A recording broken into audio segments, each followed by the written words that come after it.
Okay, so for my presentation on leadership in a country that is culturally different from the United States, I chose to report over India and how Indians lead compared to how Americans lead. So we'll start with some overview of the country. India is a fairly large country. It is containing roughly 1/6 of the world's total population. It's the second most populous country after China, and their population as of 2022 is approximately 1,406,631,776 people. And you can see the comparison in these pictures. The green would be India compared to the orange would be China. So you can see comparison to how big the country is and also how it would compare to the United States in size inside the picture of the United States. The demographic breakdown of the Indian typical age of people right now in their population, about 26.1% of people are under the age of 15. 25.8% of the population is between the ages of 15 and 29 years old.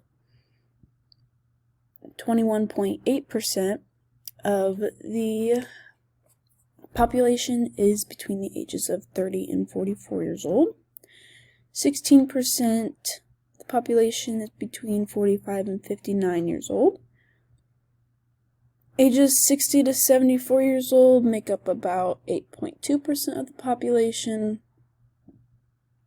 Ages 75 to 84 make up about 1.8% of the population, and just 0.3% make up 85 years old and over. So you can see that their age right now is very young in their country. The working conditions of India: they work no more than 48 hours in a week and work no more than 9 hours in a day. That is what they are supposed to have as their average work week and work day. Workplaces in India are hierarchical, which is based on age and position. Most Indians do not feel comfortable speaking in a direct, frank manner with those that they do not have a strong relationship with, nor are they used to their boss asking their opinion. Therefore, they expect to have indirect communication to occur to reach an agreement or a deal in the workplace. And as one of the poorest countries on earth, the Indians' average monthly income is about 32,840 Indian rupees, which is their currency, and that equals roughly 433 American US dollars. So, a news report from June 12, 2019 reveals some of this, that monthly earnings are actually below minimum norms. Most people are working well beyond 8 hours per day, so they'd be working also well beyond that 48 hours in a week. And nearly 3/4 of those workers can be fired at any time because they don't have any written job contract. So this is from 2019, and it shows the real side of, another side of working conditions in India, not just when people think of tech companies or just bigger global companies like that.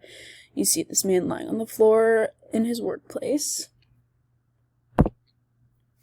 The government structure of India, their constitution was most heavily influenced by the British model of parliamentary democracy. That was displayed, and a number of their principles were adopted from the Constitution of the United States of America, such as the Supreme Court establishment. However, details for running the central government were greatly carried over from the Government of India Act of 1935, which was passed by the British Parliament and this served as India's constitution in the days of British colonial rule. The new constitution, promulgated on January 26, 1950, proclaimed India a sovereign, socialist, secular, democratic republic. There are 3 branches to their government. The executive branch consists of the president, the vice president, and the council of ministers led by the prime minister. Their presidents serve typically a 5-year term, and they act on the advice of the prime minister. The council of ministers is selected by the prime minister as well, not just led by them, so they're selected and led by the prime minister, and the prime minister is appointed by the president. The legislative branch of their government are 2 houses of parliament, the lower house, or Lok Sabha, and the upper house, Rajya Sabha. The Lok Sabha stands also for the House of the People. At the top of the judicial branch is the Supreme Court, and their decisions are binding on higher and lower courts of the state governments. So the people of India is a diverse multi-ethnic country, home to thousands of small ethnic groups and small tribal groups.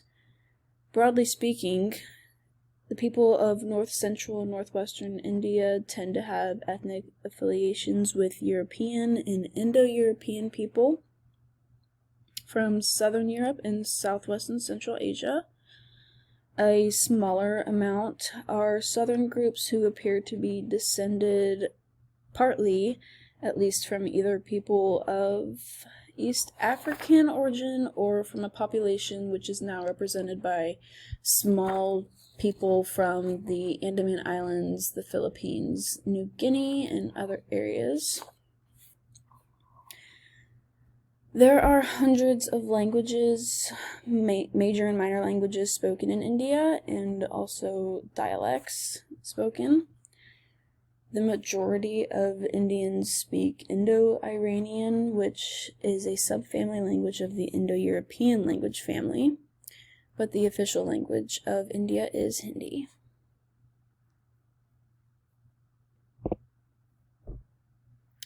So the religion of India, most popularly practiced religion, is Hinduism, but other religions such as Buddhism, Jainism, Sikhism, Christianity, these are also common religions that can be found practiced in India. The food of India, their Indian spices are legendary for their medicinal purposes, food preserving powers, and flavor kicks. Found that from the Indian culture and tradition. And spices such as cardamom, cumin, turmeric have been used for thousands of years. Chicken tikka masala is a very popular dish of the Indian people. It's very good. Among the many holidays and many festivals that the Indians traditionally celebrate, one major holiday is Independence Day, which is celebrated on August 15th, and Holi, which is also known as the Festival of Colors, Festival of Spring. You can see this girl here celebrating Holi with the colored powders and everywhere. Holi is celebrated in March, corresponding to the Hindu calendar of Phalguna, and Holi marks the beginning of spring after a long winter. It is symbolic of the triumph of good over evil. So the United States culture compared to India's culture. While the United States is very individual-oriented and goal-oriented and independent, India's culture is very family-oriented, people-oriented, and dependent on others, such as their family or their work team. The United States typically tries to dominate or control nature, and we can see, look outside, and India's culture is very in harmony with nature. United States is focused on mobility and constantly moving, not necessarily staying in one place for too long, and India is very focused on stability, which I think also comes from their family orientation too. the United States is very self-reliant and independent, like I said, and India is dependent, and India has high respect for their elders. So some typical leadership styles in India, their leadership does not depend, their success does not depend on themselves, but of their people around them and of their team. The autocratic style traditional family managed organizations use and are highly focused on family values. Sons and grandsons of entrepreneurs are automatically promoted without any consideration or to efficiency or overall suitability. So you often see sons rising on their way up to the top of the family business. Their fathers are very dependent on their sons rising up to that role and taking over. An example of an Indian leader would be Indira Gandhi. She ruled in the mid-1970s and was India's first brush with elected autocracy, that autocratic. She ruthlessly undermined civil liberties in a legal manner and was very task-oriented. So my leadership style of the composer is very independent and problem-solving by combining creativity and logic and setting clear boundaries. And some changes that I would need to make to effectively lead in India would be to work on inclusiveness of team members, to be attentive of team members, and also to be more family-oriented when it comes to working, which I do work in family businesses, so I think that would be okay, but still work on the primarily family part of that.